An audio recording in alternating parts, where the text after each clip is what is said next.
Foi. Bom dia. Eu sou o Lucas Egger Bernardo, esse é Matheus Coren, Larissa Moura e Natália Beck. Nós somos estudantes do mestrado em Física na FURG e nosso trabalho é sobre um questionamento se os perfis de single CERSC são eficientes para realizar a fotometria de galáxias. Então, a nossa motivação para fazer esse trabalho é justamente uma dificuldade em meio a tantos dados em enormes volumes de galáxias e ser muito difícil existir muitos parâmetros a serem averiguados, a serem colocados em questão. Então, por exemplo, as pipelines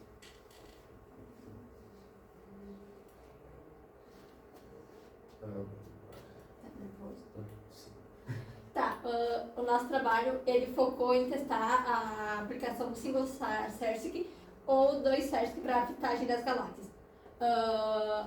Focando assim que existem bancos de dados de larga escala que a gente precisa automatizar. Porém, a gente usou uma amostra, acho que pode passar, menor, adicionando algumas propriedades para galáxias sintéticas de imagem. Então, nosso objetivo principal inicial, foi tentar integrar todas as técnicas que a gente está desenvolvendo na nossa pesquisa de mestrado. Foi uma tarefa complexa, de a gente tentar cumprir isso. Então, visando um desenvolvimento de um trabalho junto com um artigo de início, meio e fim, a gente optou por integrar algo em comum do grupo, que a gente vê como essencial para a gente desenvolver, assim como o grupo, mas as ideias base dos nossos trabalhos, validar o ajuste, que a gente quer chegar lá, de um ajuste automático de mais de uma componente para essas galáxias. Por exemplo, essa galáxia, é meio difícil a gente dizer quantas estruturas a gente encontra só nessa imagem. Então, através de morfometria, dessas misturações tanto paramétricas ou não paramétricas, que dependem ou não de modelo, a gente consegue tirar alguns proxies do que pode estar dentro dessa informação de luz que tem ali. Então, um dos objetivos era, como eu falei, era integrar um bem comum do grupo para que todos pudessem aprender uma coisa teoricamente simples, que na prática se mostrou complexa, mas que a gente pudesse se apropriar desses temas fundamentais que vão basear também nossas pesquisas acadêmicas. Então, dentro disso, a gente pensou em validar e apontar os problemas que a gente tem numa fitagem única do CERSC, como a gente viu nas aulas. Essa modelagem paramétrica, ela assume apenas um perfil, sendo que a galáxia pode ter muito mais estruturas internas, que aquele um perfil pode estar ou fitando para mais ou para menos dessa estrutura dessas galáxias. Então, com base nisso, a gente também optou a criar desde o zero o nosso catálogo, para a gente se apropriar dessa metodologia de como a gente estava gerando essas imagens. Então, entraria a parte de simulação, criar um catálogo, quantificar esses parâmetros, o que a gente está tirando e por quê. Por que a gente está fazendo um catálogo sintético? Porque a gente tem controle dos parâmetros. A gente sabe que aquele modelo, com base nos perfis CERSC, a gente sabe qual que vai ter o N aproximado, o raio efetivo aproximado, e com base na modelagem posterior, a gente consegue saber o que a gente vai ter que recobrar para assim validar a ferramenta e depois então a gente conseguir aplicar num banco de larga escala, por exemplo, o LSST ou o Euclid. Então, dentro disso é mapear essas limitações principais dessa fitagem única, porque é fácil dizer, a fitagem única do CERSC não funciona. Mas por que não funciona? Quantificar isso numericamente, qual que é o problema? Falar que não funciona é mais fácil do que mostrar o problema. Então, Com base nisso, o objetivo também era a gente exemplificar para o grupo, principalmente, fortalecer essa ideia de apontar onde está o problema. E também diagnosticar, né? Apontar, estabelecer alguns critérios estatísticos para a gente conseguir validar essas análises posteriores, né? Então, a gente começa criando esse banco sintético, a gente tem que simular essas galáxias com a modelagem analítica, então, dos perfis de CERSC. A gente optou por fazer imagens de 400 por 400 pixels. Primeiro, a gente então estimava esses parâmetros, como a elipticidade da imagem, para poder tirar as métricas necessárias para fitar com a classe CERSC 2D, que já vem pronto do AstroPy. Então, a gente escreveu um pipeline em Python para poder gerar esse catálogo. E se caso a gente consegue validar, a gente pode ampliar então o número dessas imagens do catálogo, então fica uma coisa bem reprodutível desde a base, que eu vejo que é fundamental, assim. Então, a partir disso, a gente precisa estimar alguns valores iniciais para criar esses perfis de CERSC, para recriar nossas imagens simuladas de galáxias. Então, isso inclui um parâmetro inicial do N, do CERSC, o raio efetivo, a intensidade e amplitude então, desse perfil que a gente vai estar criando, seja bojo, ou seja disco, ou seja composto. A gente vai entrar já nesses detalhes. E também a gente tenta simular como seria a observação dessa imagem, que a gente não é perfeita, então a gente precisa ter a PSF convolucionada com essa imagem, e é isso que a gente faz. A gente faz a convolução dessa PSF com a imagem original, e depois adiciona um ruído gaussiano para não ficar perfeita a imagem, porque no universo a gente não tem essa observação perfeita. Então, para criar um banco de dados, ou um banco mais controlado, a gente decidiu alguns parâmetros para poder fazer essa amostragem. Isso inclui o raio efetivo do bojo, a razão de raios do disco e do bojo, então variando entre esses parâmetros, os índices de CERSC do bojo e do disco, a fração de luz, que teria, ou seja, a amplitude, né, que daria essa intensidade de luz do bojo em relação ao total, a razão axial e o ângulo de posição. Então, a gente tentou variar um pouco, também para saber os limites que a nossa fitagem conseguiria recobrar esses parâmetros, para não ficar extremamente estático. Então, aqui está um mosaico de 288 imagens, que a gente escolheu o catálogo 909 SCI. Então, resumidamente, a gente tem um modelo analítico do CERSC puro. A gente, então, variou entre modelos de CERSC simples, que eram dominados só por bojo, outros perfis de CERSC que simulavam discos, e outros que tinha a parte composta, porque esse era o nosso objetivo, saber até que ponto a nossa ferramenta principal consegue recobrar esses perfis que são compostos. Então, na teoria, a gente sabe que, bom, se tem uma componente, teoricamente é mais fácil de recobrar. Mas quando tem duas componentes nessa galáxia, o quão aproximado e estatisticamente correto ela consegue recobrar. Então, a gente cria a PSF também com os parâmetros. Depois a gente convolui, então, a PSF com o perfil original. É um tipo composto, então já não é uma galáxia simples, uma imagem sintética. Depois a gente faz a convoluída adicionando um ruído, e essa seria um panorama do passo a passo da criação desse catálogo geral de 288 imagens. Com base nisso, a gente utilizou morfométrica para fazer a fitagem desses parâmetros, né, de extrair as informações dessas imagens. Além da modelagem paramétrica, o algoritmo também faz modelagem não paramétrica, né, sistema KGM, Sigma, Psi, mas não era o foco, o objetivo do nosso trabalho. Era tentar ver quão fielmente ele recobrava os parâmetros. Então eu tentei fazer um fluxograma das minhas notas pessoais, que basicamente a gente pega então, um parâmetro de entrada, um CSV com as informações do morfométrica, para tirar basicamente o raio petrosiano, o IN, o N do CERSC, para colocar naquele perfil analítico do CERSC, refazer o perfil, e também a parte 2 a gente tira no CSV com IE, que é a parte do perfil de brilho, para tirar outras informações e tirar os perfis que a gente precisa para comparar com os originais. Então, com base nisso, a gente reproduz o perfil de Cersei e faz a plotagem do nosso original, da nossa parte fitada, e tenta ver os desvios e essa parte de erro para tentar ver quão aproximado a gente chega no perfil original, para tentar validar isso de alguma forma e saber as limitações da ferramenta e também do nosso catálogo. Então, com essa amostra, não foi todas as galáxias que o Morfométrica conseguiu fitar, que não foram falhas aleatórias, mas como a gente colocou, ele teve 100% de sucesso, como já era um pouco esperado, mas agora a gente demonstrou. Quando eram feitos galáxias sintéticas com um disco puro, ou seja, o BT era 0, né? Ou o Bojo pouco concentrado, com N baixo. Em geral, o Bojo vai ter um N maior. E teve uma quebra acentuada nessa fitagem do Morfométrica quando tinha um Bojo muito dominante e muito concentrado.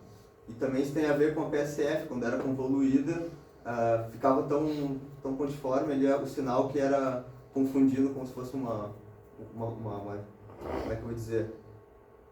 Uma fonte pontual, né? Simplesmente uma estrela. Então, a gente conseguiu mapear aonde que estava tendo os problemas de fitagem, primeiramente das 288 galáxias. Então, a nossa seleção, a nossa amostra final foi de 164 galáxias ou imagens simuladas, e a gente consegue mapear onde que estavam os problemas e as falhas e ver que não é um erro aleatório, né?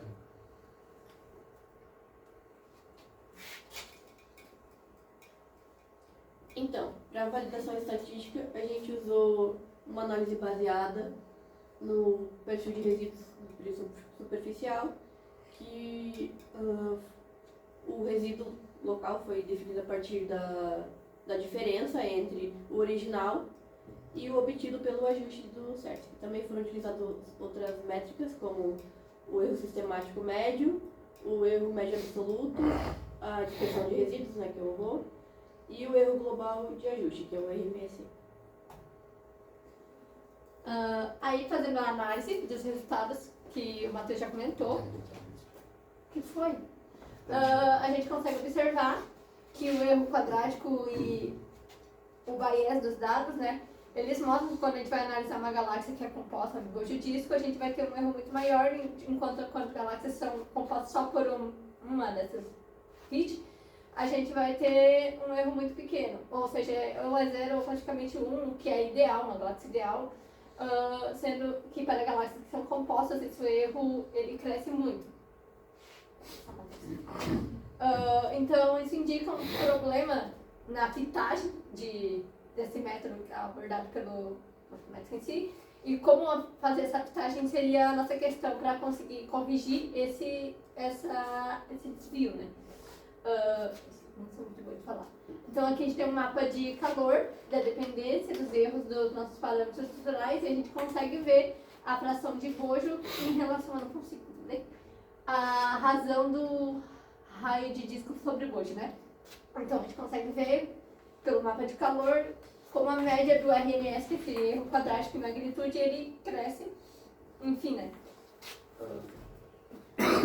Destaco que a gente já vê que a fração de Bojo disco começa a se acentuar os problemas maiores, quando justamente o algoritmo vai ter que brigar para ver onde é que vai estar essa transição estrutural, né? Quando tem só um parâmetro, uma fitagem, uma estrutura, ele é mais fácil de ele achar. Mas quando começa a ter uma dominância, uma média entre elas, esse erro começa a aparecer mais. Então a gente consegue ver estatisticamente através quais são os parâmetros que estão apontando isso. Então, se por um lado a gente estava vendo como que as classes estavam variando, como os erros nas classes estavam variando, agora a gente consegue ter uma ideia de como os parâmetros dessas classes estão variando, quais seriam esses problemas e em quais seriam as frações. Se a gente tiver um gráfico mais quebrado, é porque a gente limitou a nossa amostra, nossas galáxias, a serem fitadas nesses ranges de frações. Então, numa análise posterior, a gente pode deixar variado randomicamente e vai ter mais uma distribuição mais mais semelhante talvez com o que a gente consegue observar.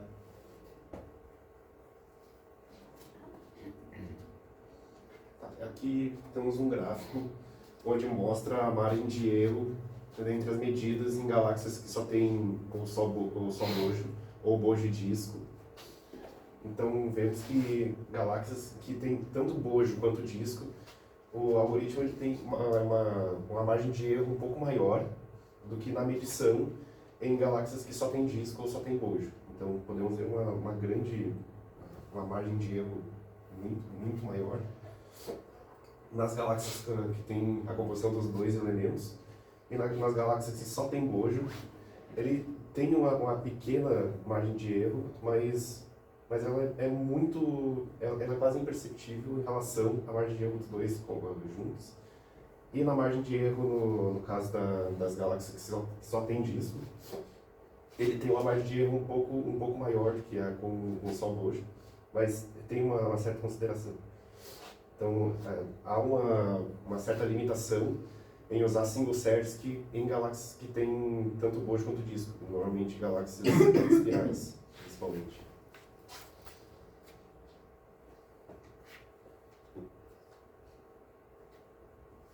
Ai, gente, vocês estão me entendendo. Então, a gente faz essa análise da erro sistemático e isso confirma já os resultados que a gente já tinha visto, né, anteriormente.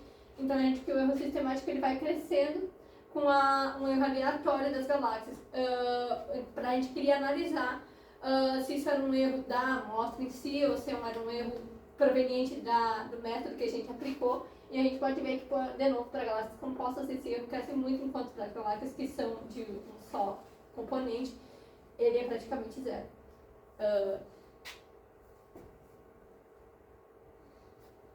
De forma que a gente consegue analisar essa correlação através do mapa de calor. E aqui para diferentes parâmetros, né? Como a EA, o RNM, o raio disco e bojo, enfim. E a gente vai ver a relação entre o mapa de calor entre esses parâmetros de forma sistemática. Então a gente consegue ver que aqui, pelo RMS, eu não consigo olhar, ele vai crescendo e aqui é a correlação de Spearman, que indica aí. Eu tô nervosa. Basicamente ver a correlação de Spearman e Pearson entre dessas variáveis, desses erros, para tentar descobrir qual que está sendo a relação entre os parâmetros e os erros das métricas que a gente escolheu. Por exemplo, a gente vê que a razão BT, então vai ter uma relação muito grande com o Sierski, né, que é a concentração da luz. Esse tipo de informação a gente consegue tirar desse tipo de matriz.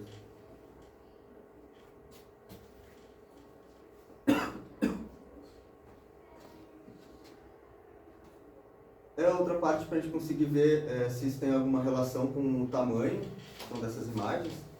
Se a gente faz essa relação do raio fitado com o R de referência e pela fração de bojo, a gente consegue ver que tem um erro sistemático maior quando esse raio é maior das galáxias. Então, justamente é quando vai ter uma disputa maior do modelo para conseguir achar essas duas componentes, enquanto as que tem só disco, ela ainda tem um erro um pouco menor do que a só de bojo, mas quando ela é composta, o erro aumenta justamente com o tamanho. Então tem a ver com quando esse raio, esse disco é muito grande ou um bojo é muito acentuado, o modelo fica disputando entre as duas fitagens para tentar ver qual que vai ganhar mais, qual que vai perder menos.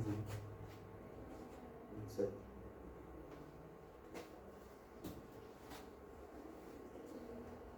Aqui um exemplo, então, de que seria essas fitagens de só disco ou só bojo. A gente traz a primeira galáxia sintética que a gente simulou, só disco. Então, se a gente tem um disco aqui feito, né? A gente consegue ver que o perfil dele se adapta bem, né? Isso, a modelagem feita pelo morfométrico de um Sierski só, ela não varia muito, mas varia um pouco mais do que quando o sistema é só feito por bojo. Então aqui é um exemplo do que a gente está falando, o que a gente está medindo, na verdade. Porque ver uma imagem ali bonita tem um braço, não tem, então é meio subjetivo. É esse tipo de coisa que a gente está medindo, são poucos pixels. Justamente, então, é uma do que justifica a gente ter feito um catálogo limitado também e ao mesmo tempo complexo, é para tentar ver até que ponto a gente consegue recuperar o tipo de informação que está presente nesse tipo de imagem. Então, um exemplo onde a gente está tendo uma dificuldade para encontrar esses parâmetros é justamente... Hoje eu disse que as galáxias vão ter um perfil de brilho mais complicado, até por conta da transição que a gente observado. E aí o perfil de brilho, ele vai demonstrar isso, que ele vai crescendo o erro conforme a gente vai para fora, que é uma coisa que a gente vê nas imagens reais, né? A gente consegue ver isso também, como o professor mostrou nas aulas, que conforme a gente vai para raios maiores, esse erro, essa dispersão vai crescendo, né, na medida. Enfim, um resumo da nossa amostra foi que tinha 288, vai acabar com 164 que o Morfométrica conseguiu mapear, fazer as medidas. E a gente tem dois resultados que são extremos que foram expostos nesses gráficos, né? E eles acabam no mesmo resultado. Ou galáxias que são ideais que têm o bolho de disco 0 ou bolho de disco igual a 1, elas vão ter um resultado muito bom na medida da dispersão. Ou seja, nossas medidas são muito boas para elas, para fazer single CERSC, né?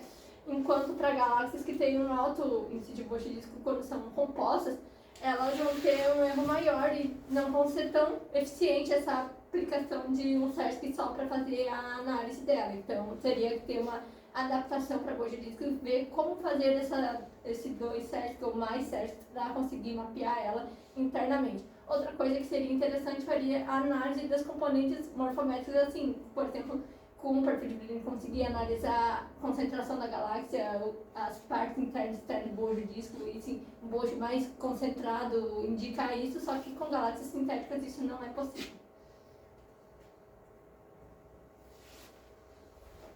Bom, e com isso, né, com o trabalho nós concluímos que o modelo de CERSC simples ele é exato para galáxias puras, com relação BT igual a 0 ou a 1, e com IMS perto de 0, que o modelo falha, né, para galáxias com dupla estrutura, principalmente em casos com BT igual a 0,2 e a razão raio do disco, raio do bojo, que for maior ou igual a 4. E para compensar essa luz, o ajuste ele infla o índice de CERSC, né? Geralmente quando é feito um ajuste com uma componente e ele não consegue fitar direito, acaba obtendo valores de N muito altos, 5 ou até maiores, né? Até durante esse trabalho até encontrei valores de 6, 7. Enfim, como uma forma de compensar, né?